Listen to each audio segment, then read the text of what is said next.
Hello and welcome to my channel. आप सभी का मेरे चैनल पर स्वागत है। हम सोर्स ऑफ बिजनेस फाइनेंस कर रहे हैं जो बहुत इंपॉर्टेंट टॉपिक है 11th के लिए भी एज वेल एज 12th के लिए भी। आज जो हम इसमें करेंगे वो करेंगे एक ऐसी सोर्स जो बहुत इंपॉर्टेंट सोर्स होती है, जिसको हम डिबेंचर कहते हैं और जिसके थ्रू कंपनी बहुत सारा पैसा इकट्ठा करती है। इसको अगर मैं हिंदी में कहूँ तो ये ऋण पत्र होता है। तो ऋण से आप समझ लो लोन होता है। तो लोन लेने का एक रिटन में एग्रीमेंट, उसी को हम क्या कह देते हैं, डिबेंचर कह देते हैं। तो आज हम इस वीडियो में डिबेंचर को देखेंगे, डिबेंचर क्या होता है। साथ ही साथ ये इससे पिछली वीडियो में जो बहुत इंपॉर्टेंट थी, शेयर में और डिबेंचर में क्या डिफरेंस है वो भी हम इस वीडियो के थ्रू करेंगे। तो आज की वीडियो का जो कंटेंट है वो यही है कि पहला हम डिबेंचर को समझेंगे, मेरिट लिमिटेशन देखेंगे और दूसरा फिर शेयर के साथ उसका क्या डिफरेंस है वो भी समझेंगे। तो शुरू करते हैं अपनी वीडियो को। देखिए, सबसे पहले हमें डिबेंचर या ऋण पत्र का मीनिंग समझना बहुत जरूरी है। तो जो डिबेंचर वर्ड है वो अपने आप ही डिराइव हुआ है लैटिन वर्ड से डिबेयर, विच मीन्स टू बोरो और लोन। तो लोन लेना, ठीक है, उसी को हम क्या कहते हैं, डिबेंचर कहते हैं। तो डिबेंचर एक रिटन इंस्ट्रूमेंट होता है। देखिए, पत्र लिखा है, इसका मतलब ही आप समझ लीजिए कि एक रिटन फॉर्म में होगा कि जो भी डेप्ट या उधार हमने लिया है उसका रिटन एग्रीमेंट होता है दैट कंपनी इशू करती है एक अपनी कॉमन सील लगाकर। तो ये वैलिडेट करता है कि हाँ, कंपनी ने आपसे उधार लिया है। डिबेंचर पर रेट जो इंटरेस्ट की होती है, ब्याज की जो रेट होती है वो फिक्स होती है, तो वो एक निश्चित दर पर होती है। डिबेंचर होल्डर जो होते हैं, जो मतलब कि उस डिबेंचर को रखते हैं, वो कंपनी के क्रेडिटर कहलाते हैं और उनको प्रेफरेंशियल राइट है कि सबसे पहले उनको पे किया जाएगा। ठीक है। Public issue of debenture require that the issue be rated by the CRISIL होता है। एक क्रिजिल की फुल फॉर्म है credit rating and information services of India limited, जो क्रेडिट रिपोर्ट बताती है एक तरीके से। तो क्रेडिट रेटिंग एजेंसी जिस तरीके से रेट करती है आपको, उस हिसाब से ही डिबेंचर इशू किए जाते हैं कि आपका पुराना ट्रैक रिकॉर्ड क्या है, आपकी प्रॉफिटेबिलिटी क्या है, आपकी डेप्ट को पे करने की कैपेसिटी क्या है, आपकी क्रेडिट वर्थिनेस क्या है और कितना रिस्क है अगर एक इन्वेस्टर पैसा लगाता है डिबेंचर में, तो वो भी ये बताते हैं। तो बिना इस क्रिजिल रेटिंग के डिबेंचर इशू नहीं हो पाते। तो ये बहुत इंपॉर्टेंट टॉपिक था, इसकी फुल फॉर्म आपको याद रहनी चाहिए क्योंकि ये पेपर में आपसे पूछी जा सकती है। तो इस पर आप जरा विशेष ध्यान दीजिए और इसको जरूर नोट डाउन कर लीजिएगा। चलिए फिर डिबेंचर की मेरिट देखते हैं। मेरिट का मतलब गुण है, तो क्या फायदे हैं इसके। तो ये इन्वेस्टर प्रेफर करते हैं जो फिक्स्ड इनकम चाहते हैं और कम रिस्क पर चाहते हैं। प्रेफरेंस शेयर भी फिक्स्ड इनकम देता है बट रिस्क इसके मुकाबले ज़्यादा होता है क्योंकि ये सिक्योर्ड है, वो अनसिक्योर्ड है एक तरीके से, या उसकी पेमेंट इनको पेमेंट करने के बाद की जाती है। डिबेंचर जो होते हैं वो फिक्स चार्ज फंड होते हैं। ये पार्टिसिपेट नहीं करते कंपनी के प्रॉफिट के अंदर, प्रॉफिट से इनका कोई लेना देना नहीं है। इन्हें किससे मतलब है, ब्याज से। ठीक है। तो ये सिर्फ ब्याज के बेस पर अपनी जो भी है काम करते हैं। प्रॉफिट पर ये कभी भी अपना जो अधिकार है वो नहीं जमा सकते, ना ही इनके पास कोई कंट्रोलिंग पावर होती है। बट ये बस ये क्या करते हैं, बस ब्याज के लिए काम करते हैं। और नॉर्मली ये रिडीमेबल होते हैं, मतलब कि इनका पैसा जितना इन्होंने लगाया है वो वापस भी इनको मिलता है। तो एक तो ब्याज मिलता है, साथ ही साथ जो उसका मूलधन है इनको वो भी वापस मिलता है। तो इसी बेस पर ये अपना पैसा लगाने को तैयार होते हैं। तो issue of debenture is suitable in the situation when the sales, company की सेल और जो अर्निंग है वो इतनी अच्छी हो और स्टेबल हो कि कंपनी इस ब्याज के पोर्शन को पे कर सके समय पर। तो डिबेंचर जब ही इशू किए जाते हैं किसी कंपनी के द्वारा जब उनकी अर्निंग स्टेबल हो और सेल अच्छी हो। डिबेंचर डिल्यूट नहीं करते controlling power of equity share holder, क्योंकि ये कभी भी कंपनी की मैनेजमेंट में पार्टिसिपेट नहीं कर सकते, ना ही इनके पास वोटिंग राइट होती है। तो इनके पास कोई वोटिंग राइट नहीं है। साथ ही साथ ये कंट्रोलिंग पावर भी इक्विटी शेयर होल्डर की डिल्यूट नहीं करते।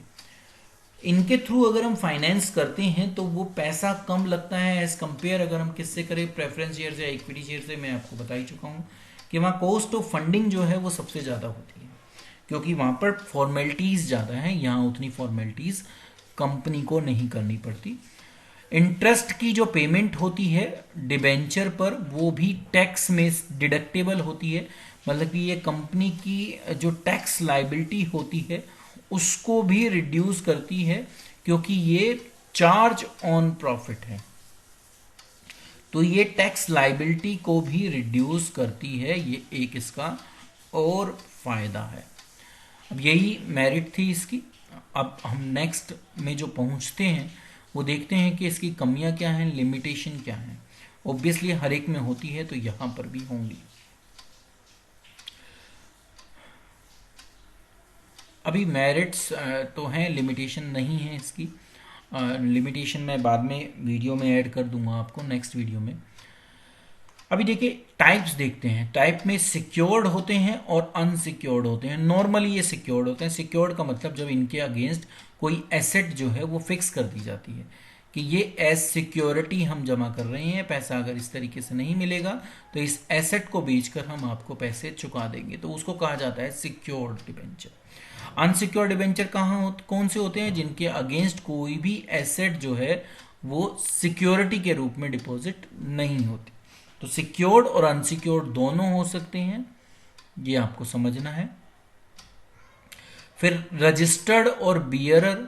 अब देखिए यहां ये समझना बहुत जरूरी है कि जो रजिस्टर्ड डिबेंचर होते हैं वो डिबेंचर होते हैं जिनका रिकॉर्ड जो है कंपनी के रजिस्टर में लिख लिया जाता है एज डिबेंचर होल्डर, और वो कंपनी उसको पूरी तरह से मेंटेन करती है। These can be transferred only through a regular instrument of transfer। अब क्योंकि ये कंपनी के रजिस्टर में है तो अगर कोई डिबेंचर होल्डर इनको समय से पहले बेचना चाहता है तो उसको पहले इनको रेगुलर ट्रांसफर कराना पड़ेगा कंपनी के रिकॉर्ड में भी, तो प्रोसीजर बढ़ जाता है। इस केस में अगर वो रजिस्टर्ड डिबेंचर हैं तो उनकी लिक्विडिटी थोड़ी सी कम हो जाती है या डिफिकल्ट हो जाती है। बट अगर मैं बियरर डिबेंचर की बात करूं तो बियरर का मतलब है जिसके पास है धारक। तो जो धारक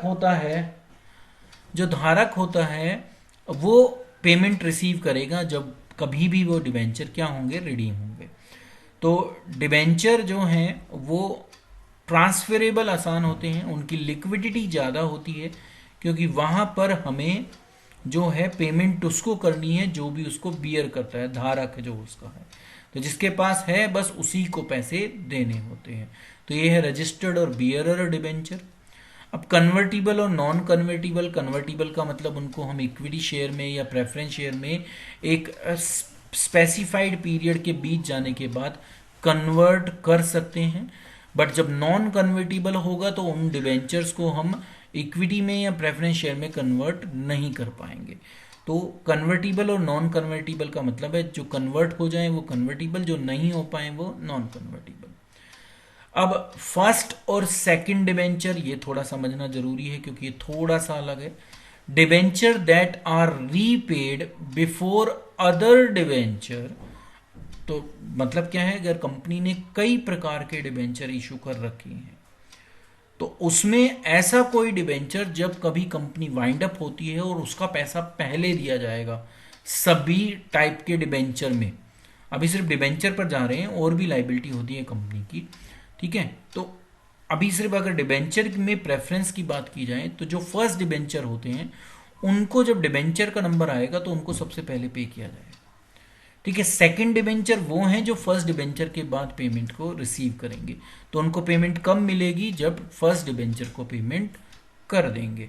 तो ये है फर्स्ट डिबेंचर और सेकंड डिबेंचर।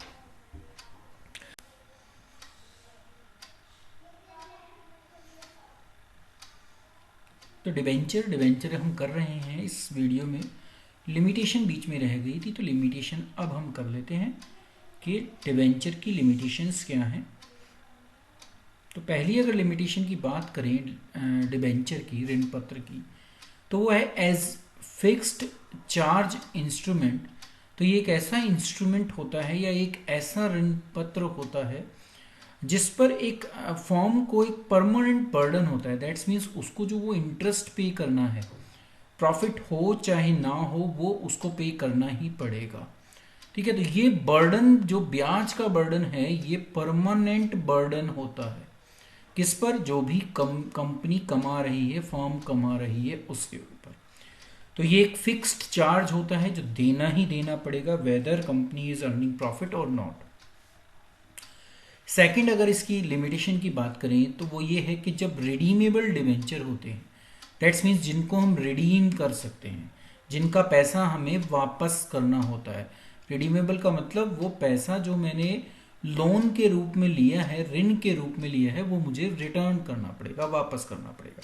ब्याज में उनको पीरियोडिकली देता रहता हूँ। अब वो पीरियोडिकली में 6 महीने या साल जैसे भी एक प्रोविज़न हो उस हिसाब से पे करना होता है, पर जो मूलधन होता है वो भी मुझे वापस करना पड़ता है। The company has to make provision, तो उस क्योंकि वो पैसा हमें एक निश्चित समय बाद वापस करना है, तो कंपनी को प्रोविज़न बनाना होता है कि किस तरीके से मैं इसको रीपे करूँगा, और वो भी एक पर्टिकुलर डेट को, even during the period of financial difficulty. अगर मेरी कंडीशन उस समय सही नहीं है तो भी मुझे ये वापस करना है, तो उसका प्लान मुझे अभी से बनाना होता है। तो ये एक लिमिटेशन है कि मूलधन को वापस करना ही होता है, और वो भी एक फिक्स्ड पर्टिकुलर डेट को। Each company has certain borrowing capacity. ये शायद इससे पहले भी एक सोर्स में आया था कि हर एक बिजनेस की अपनी एक बोरोइंग कैपेसिटी होती है। तो जब हम डिवेंचर के थ्रू पैसा इकट्ठा करते हैं तो वो उस कैपेसिटी को, उस उधार लेने की मेरी क्षमता को कम कर देती है। तो बोरो फंड की जो मेरी कैपेसिटी है वो रिड्यूस होती है। जैसे मैंने उस सोर्स में या उस वीडियो में भी आपको इससे पहले वाली वीडियो में बताया था कि अगर मेरी जो बोरोइंग कैपेसिटी डिसाइड की है बैंक ने या फाइनेंशियल इंस्टीट्यूशन ने, वो 1 करोड़ की है, और अभी तक मैंने सिर्फ 30 लाख का लोन लिया है विद डिफरेंट सोर्स, तो मेरी बोरोइंग कैपेसिटी अभी कितने की है? 70 लाख की। अब मुझे पैसे की ज़रूरत है और मैंने डिबेंचर इशू किए, तो डिबेंचर मैंने इशू कर दिए 20 लाख के। तो जब मैं 20 लाख के डिबेंचर इशू कर दूंगा तो उसके बाद जो मेरी बोरोइंग कैपेसिटी है जो 70 लाख थी, वो एकदम से 50 लाख रह जाएगी, मतलब कि ये 20 लाख उसमें से कम हो जाएंगे। तो डिबेंचर हमारी जो ऋण लेने की, उधार लेने की क्षमता है उसको भी रिड्यूस करता है। तो इस तरीके से ये एक लिमिटेशन मानी गई है। यही हिंदी में लिखा हुआ है, आप इसको पढ़ सकते हैं। ठीक है, और उसी हिसाब से हम इसको पेपर में जब क्वेश्चन आए तो हम डिबेंचर को अटेम्प्ट कर सकते हैं। अब डिबेंचर और शेयर्स में डिफरेंस को हम देख लेते हैं। देखिए, शेयर्स सबसे पहले और फिर डिबेंचर। तो शेयर जो होते हैं वो एक पार्ट होता है कंपनी की कैपिटल का, जबकि डिबेंचर पार्ट होता है एक लोन का। ये ऋण है और ये एक तरीके से मालिकाना हक है।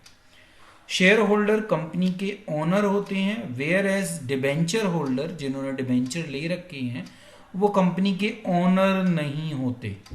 ठीक है, वो सिर्फ बोरोवर होते हैं जिनसे मैंने उधार लिया है।